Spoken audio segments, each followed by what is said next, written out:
Good morning, everyone. Welcome to DTBTV. Massive game today. Really looking forward to it here at Anfield.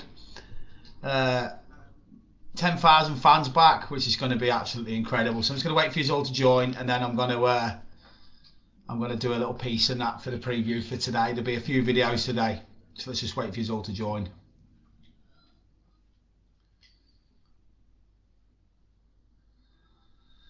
I know it's nice and early, so I should imagine a lot of yous won't be bouncing at this time of morning yet.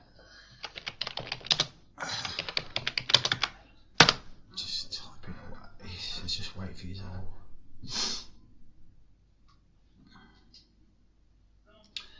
Just waiting. Yep, you joining that?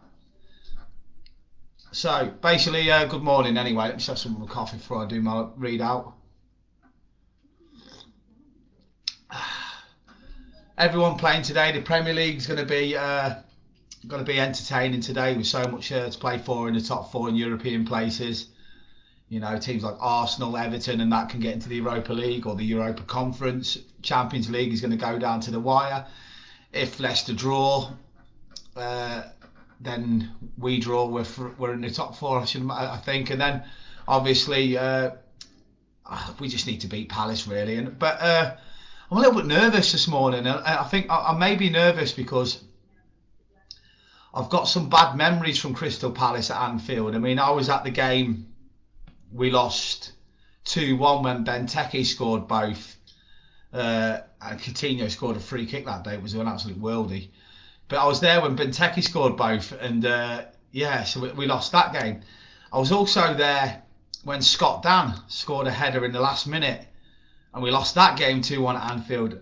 And I was also there for Steven Gerrard's final game when we lost that 3-1. So I've actually seen 3 Anfield defeats to Crystal Palace, and they were the last team to actually beat us before we went on that 5-year unbeaten run, which was mental. So I'm only nervous because of my past history, but I'm very confident Liverpool will win the match today comfortably. So I mean, that's the main game, innit? Anyway, so with regards to the scratch card, we are nearly done. There's 20 left, so only £1 to go.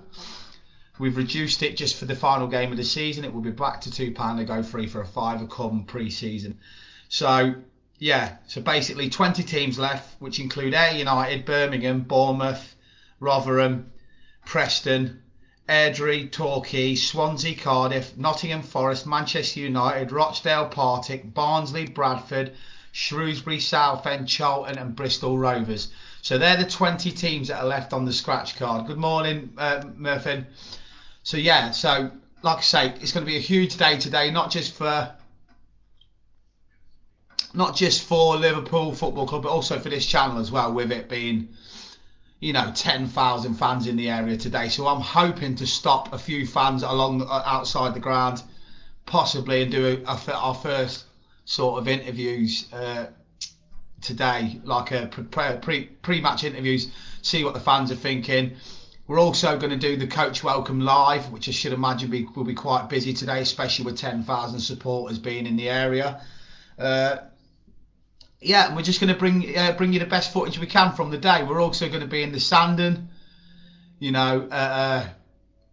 around about 2 in the afternoon-ish, I'd say. So we're going to be in there. We've got a table booked in there, so we're going to bring you live footage from the Sandon for all of you that missed that place, because I know a lot of you used to go in there when you was going to games. I'm sure you'll enjoy the videos we bring you today with regards to with it a little taste of normality coming back, which is what we all want. Anyway, I'm just going to read this piece out, and then I'll be back at 10 o'clock to do a little bit more from the Echo. But this is a little piece I found this morning. So it says here, the headline: 1 win to save the Red season.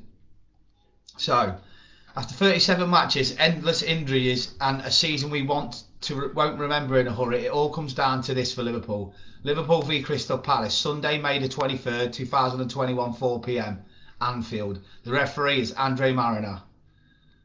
And then it says here, let's get into the next bit.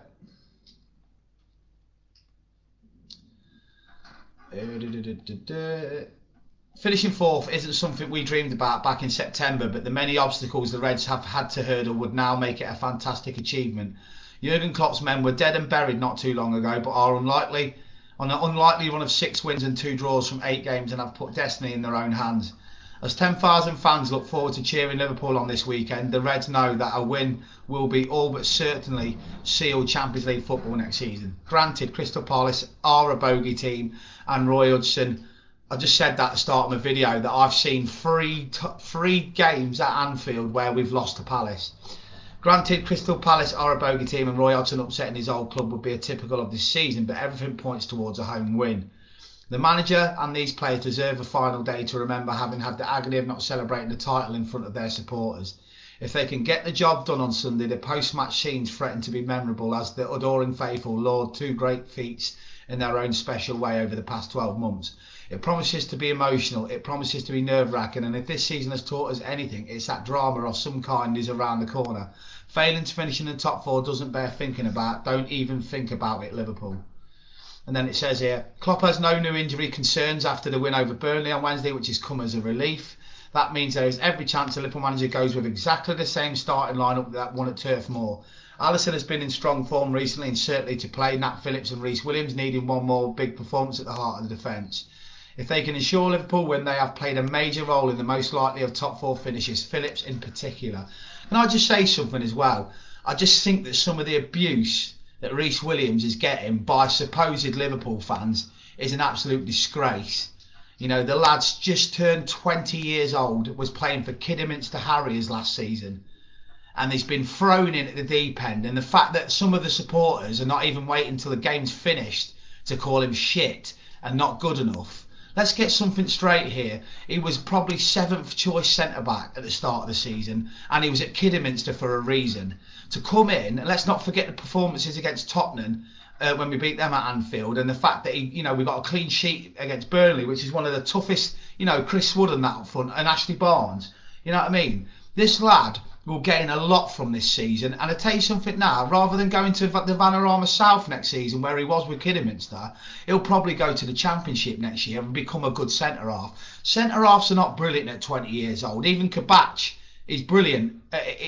He's got the tools to be brilliant, sorry, but he's not there yet because you're not really an experienced centre-back till you hit the 26, 27 age bracket. That's when you really come into your own. So I just think the lad needs to be given a break by fans, and then them fans need to realise that every time they put up a status crucifying this team and some of the players, if they get into the top 4 this side, they deserve an absolute bloody standing ovation from the 10,000 in that ground today. Because at the end of the day, like Jurgen Klopp said yesterday, if you took 3 centre-backs out of Manchester City's team, out of Man United's team, they wouldn't be anywhere near the league title and probably not the top 4. So that's what does me head in. Another thing as well, I remember being called deluded about 3 months ago when I said we could finish in the top 4 still, keep believing and stuff like that. We don't ever write Liverpool off. It'd be interesting today when I even called the game against Palace would be the game when we'd secure the qualification. Do you know what that goes with? That goes with 30 years of watching Liverpool and going with some of the most miraculous things I've ever seen in my life.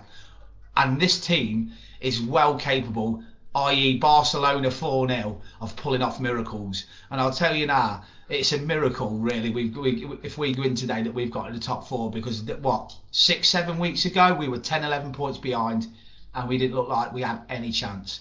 But the supporters that know this squad and that keep that little 5-10% of belief didn't slate the players, didn't say, oh, they're a load of shit, what a crap season. They went educated. I always say this about this group, it's educated football group, that I want supporters on this group that are like that look at it and go, to be honest with you, we've had Reece Williams, Nat Phillips has come on leaps and bounds at centre-back, but we've had to play them. We've had 22 different centre-back pairings this season.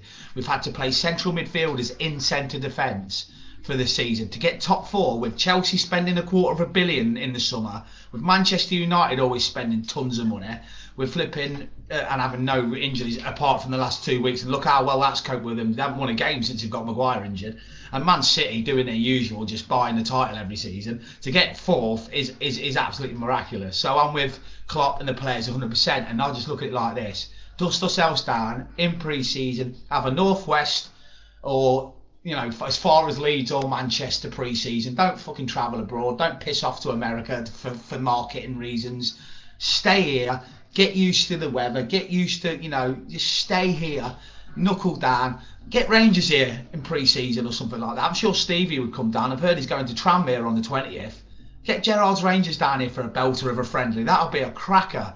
Or get it was going to be Man United, but now they've cancelled that after all the abuse and breaking into our hotel, which I totally agree with. Get some big British teams down here, even Celtic. I don't care. Get Celtic down here, or get Rangers. Get both of them down here. Play Rangers and Celtic at Anfield. Get them here, because at the end of the day, or play at Parkhead for one and one for it. Do double headers. Play pre-season in Britain. Stuff the travelling, stuff the coronavirus. You know. What I mean by stuff the coronavirus is don't make it come back again. Don't make it come back again so we have to play behind closed doors again. Literally, this is why I can't understand why the Champions League final isn't in England. It should have been in England. These sensible decisions need to be made so we don't go through this again. Because I haven't got another lockdown in me. That's just me personally. I've got my life back now, and my little son's here with me now, and so's he, and so's your family. So let's all hope that today is the start of recovery in terms of it goes from 10,000 to next month 50,000, or the month after, sorry, July, which is when we get the green light to go out the next phase. So fingers crossed everything goes well. So yeah, 20 teams left on the card. Team news is more or less saying it's going to be the same 11, which I agree with. Go for it. Gini's last game needs a real good send off today. I called this a year ago and got the start of the season and got absolutely crucified. I knew he was going from the whispers I heard at the club, but also the fact that he turned down 2 contracts. And then everyone started having a go at me saying, well, Neil, it may be if they paid him what he's asking for. And I said it had nothing to do with money. I know, because I know people that work at the club, that he was offered 2 lucrative contracts, as in the money that puts him in the top bracket. He didn't want to stay at Liverpool because he's done his time now. He's done his time. He's won the league. He's won the European Cup. He's Dutch.